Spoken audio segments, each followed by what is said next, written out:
Hello, I'm Dr. David Ajibadia, and I'm the founder and director of Brain and Body Foundation.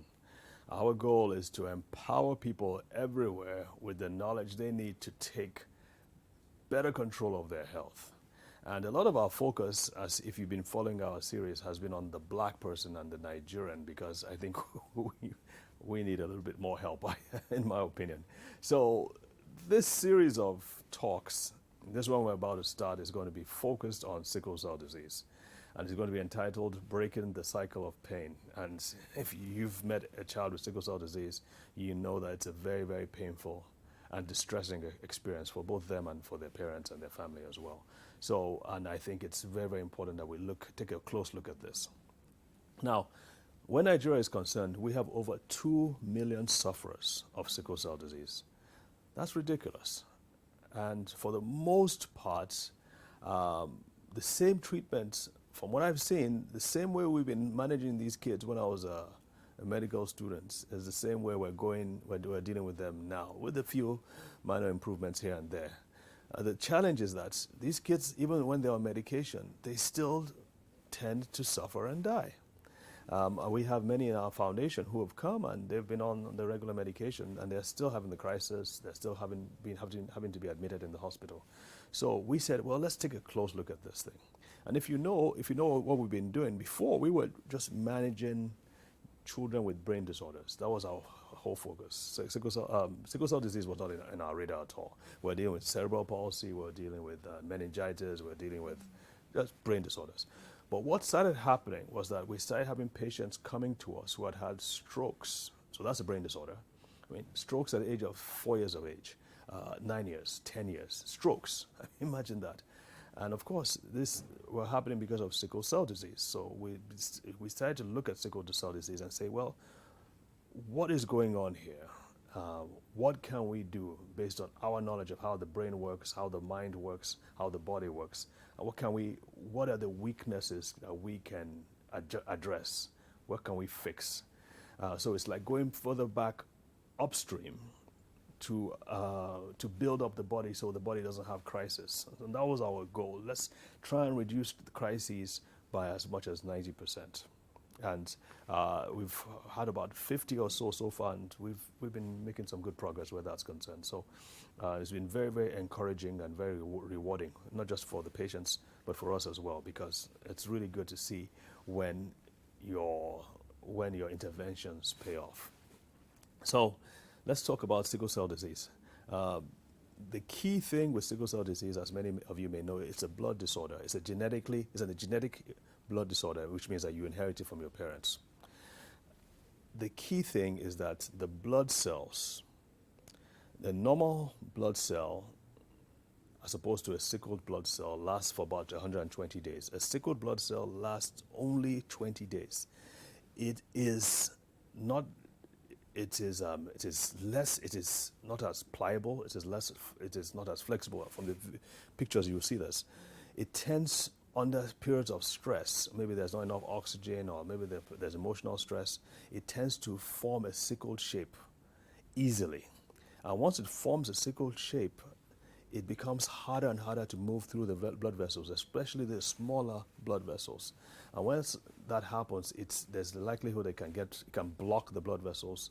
And once blockage happens, you get what? You get pain. So the key, let me just try and go over again. The key problem is that the blood cells tend to be more fragile. They tend to be more prone to forming sickle-shaped cells.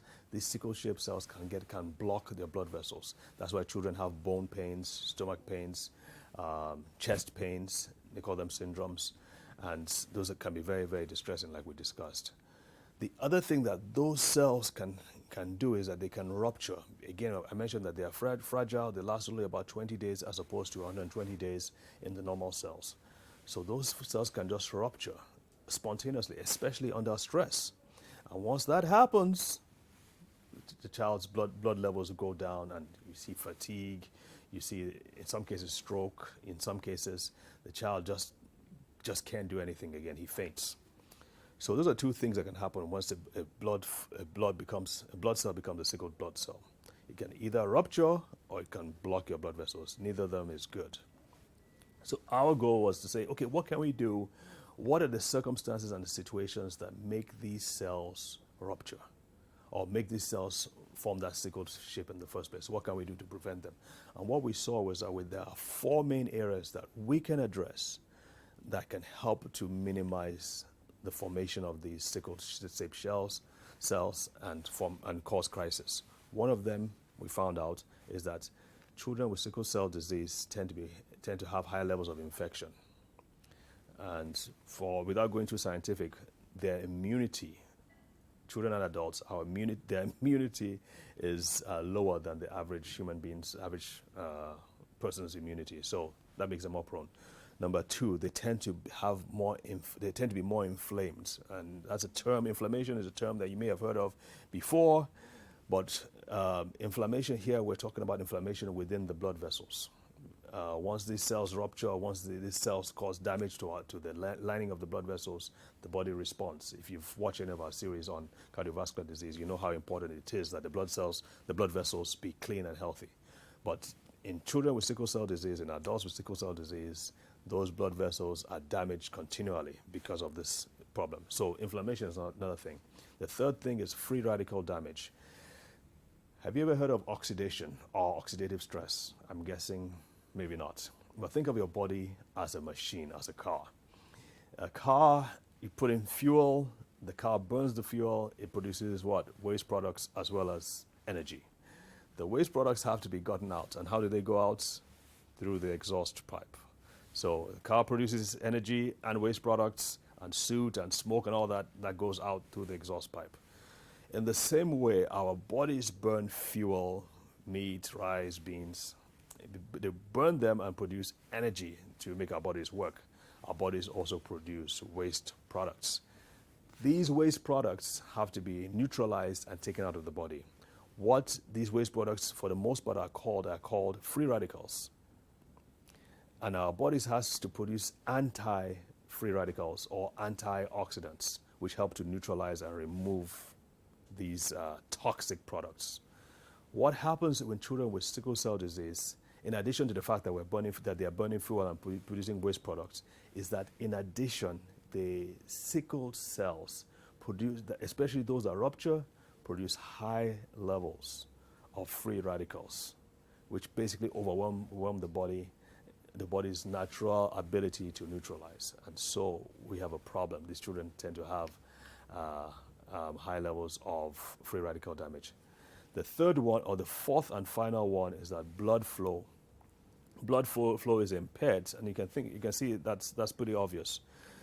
The blood flow, because of the sickle cells that block the blood vessels, the blood flow is impaired, and all kinds of it's a cascade of reactions.